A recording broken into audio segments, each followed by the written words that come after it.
수요일 오후 이도윤은 평소보다 일찍 집에 도착했다. 현관문을 열자마자 익숙한 정적이 그를 맞았다.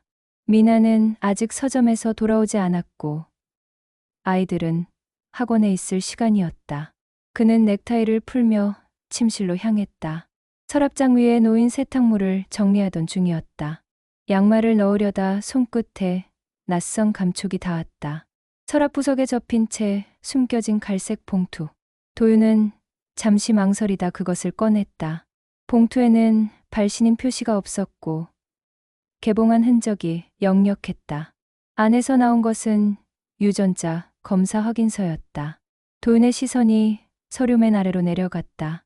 검사 대상 유진만 8세. 딸의 이름이었다. 심장이 불규칙하게 뛰기 시작했다. 왜 미나가 유진의 유전자 검사를 했을까? 더 정확히는 왜 그것을 자신에게 숨겼을까? 지난 몇 주간의 풍경이 파편처럼 떠올랐다. 새벽 3시, 거실 소파에 앉아 멍하니 창밖을 바라보던 미나. 식탁에서 밥을 먹다 말고 갑자기 눈물을 흘리던 모습. 괜찮아. 그냥 피곤해서라며 얼버무리던 미소. 도윤은 그때마다 무슨 일 있어? 라고 물었지만 미나는 고개를 저었다. 그는 더 이상 캐묻지 않았다. 부부 사이에도 혼자만의 공간이 필요하다고 그렇게 믿고 있었으니까. 하지만 이 서류는 달랐다. 이건 단순한 개인적 고민이 아니었다. 유진에 관한 일이었다. 그들의 딸에 관한 일이었다. 도윤은 봉투를 다시 접어 원래 자리에 놓았다. 손이 떨렸다. 그는 거실로 나와 소파에 앉았다. 시계가 오후 5시 40분을 가리키고 있었다. 미나가 돌아오기까지 약 1시간. 그 시간 동안 그는 아무것도 하지 못한 채 그저 현관문만 바라보고 있었다. 저녁 6시 반. 미나가 돌아왔다. 일찍 왔네? 그녀가 밝게 웃으며 말했다. 도윤은 고개를 끄덕이며 답했다. 응. 일이 일찍 끝나서. 그는 평소처럼 식탁을 차렸고 미나는 평소처럼 국을 끓였다. 아이들이 돌아왔고 내 식구는 늘 그랬듯 저녁을 함께 했다. 도윤은 유진의 얼굴을 유심히 바라봤다. 밥알을 입 가득 넣고 씹는 모습. 동생과 티격태격하는 모습. 모든 것이 평범했다.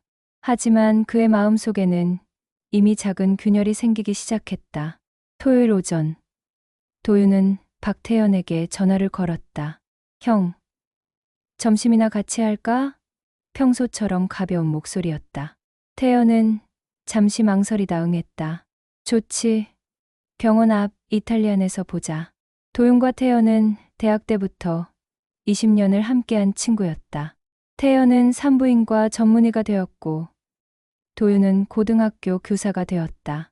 각자의 길을 걸으면서도 한 달에 한 번은 꼭 만났다.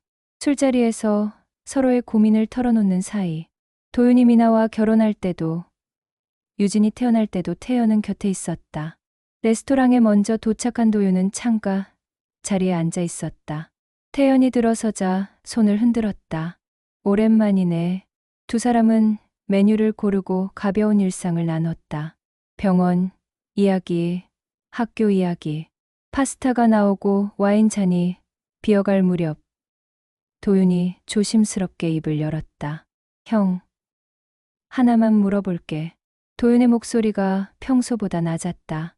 유전자 검사 기록 같은 거 환자 동의 없이도 열람할 수 있어? 태연의 손이 멈췄다. 포크를 든 채로 도윤을 쳐다봤다. 무슨 일인데 갑자기? 아니, 그냥 수업 시간에 학생이 질문해서. 도윤은 애써 무심한 표정을 지었다. 의료, 윤리 관련 토론 주제였거든. 하지만 태연은 도윤의 눈을 피했다. 그는 잠시 침묵하다 낮은 목소리로 말했다. 원칙적으로는 불가능해. 본인이나 법적 보호자의 동의가 필요하지. 그렇구나. 도윤이 고개를 끄덕였다. 그리고 잠시 뜸을 들인 후 다시 물었다. 그런데 형, 미나가 최근에 병원에 온 적 있어? 우리 애들 중 누구라도. 태연의 얼굴이 굳었다. 그는 와인잔을 내려놓고 도윤을 똑바로 바라봤다. 도윤아. 목소리에 긴장이 섞여 있었다. 그건 내가 말할 수 있는 일이 아니야. 짧은 한마디였지만 충분했다. 도윤의 불안은 확신으로 바뀌었다. 태연은 뭔가를 알고 있었다. 그것도 단순한 건강검진 수준이 아닌 말하기 곤란한 무언가를. 형도 알고 있구나. 도윤이 조용히 말했다. 내가 모르는 뭔가를. 태연은 대답하지 않았다. 대신 냅킨으로 립가를 닦고 자리에서 일어났다. 미안해, 도윤아. 나는 의사야. 환자의 비밀은 지켜야 해. 그는 지갑에서 카드를 꺼내 테이블에 놓았다. 오늘 내가 살게. 그리고 미나한테 직접 물어봐. 나한테 묻지 말고. 태연이 떠난 후 도윤은 혼자 남았다. 창밖으로 사람들이 지나갔다. 가족들, 연인들, 친구들 모두 평범한 주말을 보내고 있었다. 하지만 도윤의 세계에는 이미 금이 가 있었다. 그는 결심했다. 더 이상 기다리지 않기로.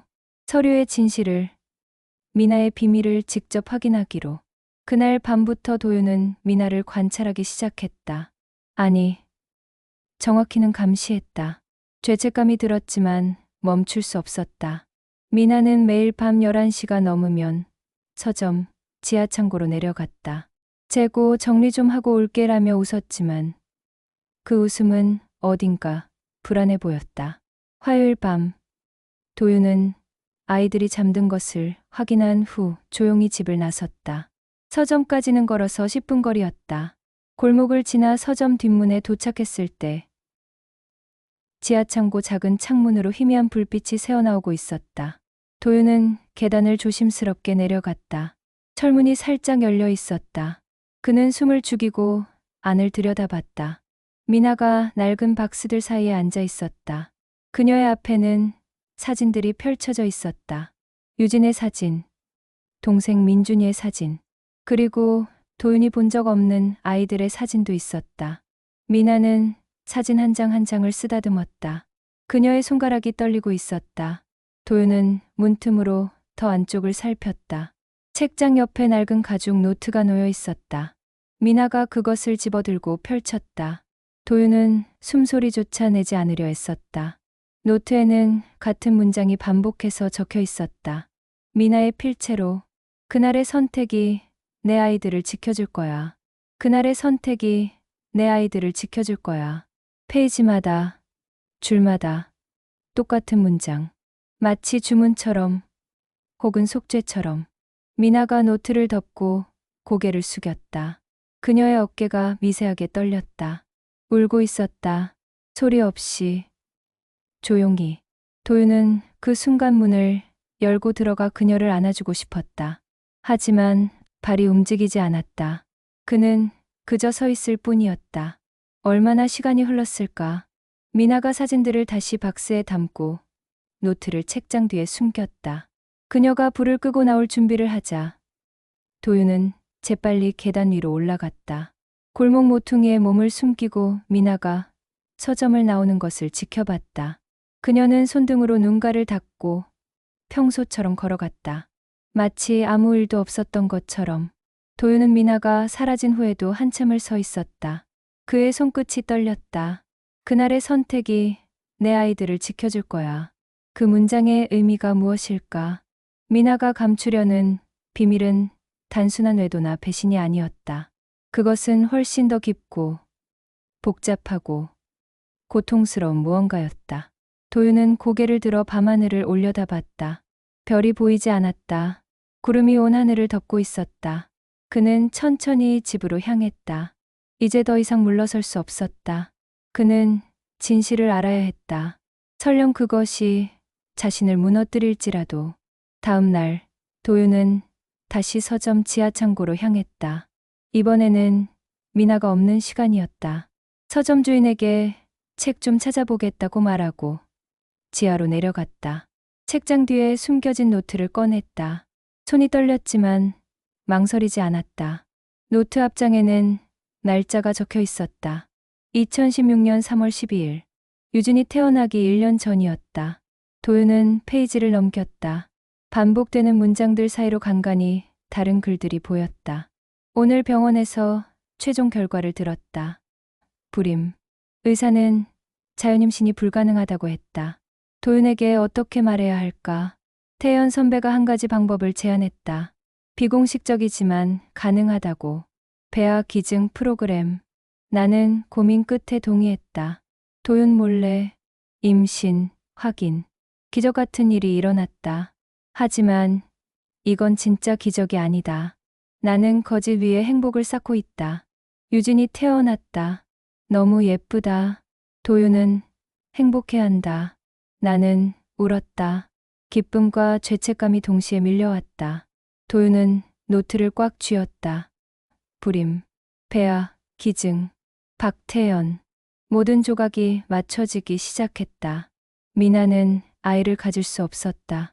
그래서 다른 방법을 택했다. 그것도 자식 몰래. 노트 뒷장에는 또 다른 내용이 있었다. 민준이도 같은 방법으로 태어났다. 두 번째 거짓말. 나는 2명의 아이를 낳았지만 동시에 2번 거짓말을 했다. 그리고 마지막 페이지. 최근에 쓴 듯한 글씨였다. 유진이가 학교에서 혈액형 검사를 했다고 한다. 나와 도윤의 혈액형으로는 나올 수 없는 결과가 나왔다면 유전자 검사를 받아야 했다. 확인해야 했다. 진실이 드러나기 전에. 도윤은 노트를 내려놓고 바닥에 주저앉았다. 유진도, 민준이도, 두 아이 모두 자신의 생물학적 자녀가 아니었다. 그는 분노가 치밀어 올랐다. 미나가 자신을 속였다. 박태연도 공모했다. 모두가 자신만 모르게 비밀을 공유하고 있었다. 하지만 동시에 혼란스러웠다. 유진이 처음 아빠라고 불렀을 때의 감동, 민준이를 처음 안았을 때의 벅찬 기쁨. 그 모든 순간들이 거짓이었을까? 아이들과 함께한 지난 8년이 무의미한 것이었을까? 도윤은 천천히 일어났다. 노트를 다시 책장 뒤에 넣었다. 그는 지하창고를 나와 거리를 걸었다. 사람들이 오갔지만 아무것도 보이지 않았다. 그의 머릿속은 온통 혼란스러웠다. 배신감과 상실감. 그리고 여전히 남아있는 아이들에 대한 사랑. 모든 감정이 뒤엉켜 그를 짓눌렀다. 그날 저녁, 도윤은 평소보다 늦게 집에 돌아왔다. 현관문을 열자 유진이 뛰어왔다. 아빠. 그 맑은 목소리가 도윤의 가슴을 찔렀다. 그는 유진을 안아 올렸다. 여전히 따뜻했다. 여전히 소중했다. 진실을 알고도 그의 마음은 변하지 않았다. 주말 아침, 도윤은 미나에게 말했다. 오늘 저녁, 우리 둘이 얘기 좀 하자. 미나의 얼굴이 창백해졌다. 그녀는 이미 알고 있었다. 더 이상 숨길 수 없다는 것을. 아이들을 미나의 어머니 댁에 보낸 후, 두 사람은 거실에 마주 앉았다. 긴 침묵이 흘렀다. 도윤이 먼저 입을 열었다. 노트 읽었어. 짧은 한마디였지만 충분했다. 미나의 눈에서 눈물이 흘러내렸다. 미안해. 미나가 떨리는 목소리로 말했다. 정말 미안해. 왜 말하지 않았어? 도윤의 목소리는 차갑지 않았다. 그저 지쳐 있었다. 나한테 말했으면 함께 해결할 수 있었잖아. 미나는 고개를 저었다. 말할 수 없었어. 당신이 날 어떻게 볼까봐 두려웠어. 불임이라는 걸 알았을 때 나는 완전히 무너졌어. 당신이 아이를 원한다는 걸 알았으니까 당신에게 온전한 가정을 만들어주고 싶었어. 그래서 혼자 결정한 거야? 나를 속이면서? 도윤의 목소리가 떨렸다. 우리는 부부잖아. 함께 결정해야 할 일이었어. 알아. 미나가 얼굴을 감쌌다. 매일 밤 잠이 안 왔어. 거짓말 위에 행복을 쌓는다는 게 얼마나 고통스러운지 당신은 몰라. 유진이가 자랄 때마다, 민준이가 웃을 때마다 나는 죄책감에 시달렸어. 그럼 왜 유전자 검사를 했어? 이제 와서. 미나가 고개를 들었다. 유진이 학교에서 혈액형 검사 결과를 받아왔어. 선생님이 이상하다고 했대. 확인이 필요하다고. 나는 진실이 드러날까봐 너무 무서웠어. 그래서 미리 확인하려고 했어. 도윤은 창밖을 바라봤다. 해가 지고 있었다. 주황빛이 거실을 물들였다.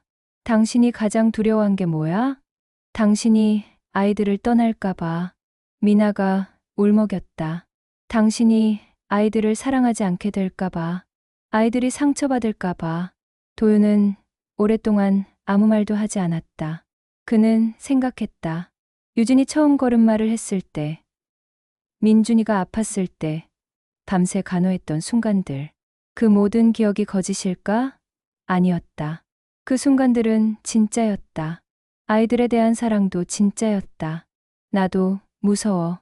도윤이 조용히 말했다. 당신을 용서할 수 있을지, 다시 예전처럼 돌아갈 수 있을지. 솔직히 모르겠어. 지금은 너무 혼란스러워. 이해해. 미나가 고개를 끄덕였다. 시간이 걸리겠지. 어쩌면 평생 걸릴 수도 있어. 도윤은 일어나 서재로 갔다. 서랍에서 그 봉투를 꺼냈다. 유전자 검사 확인서.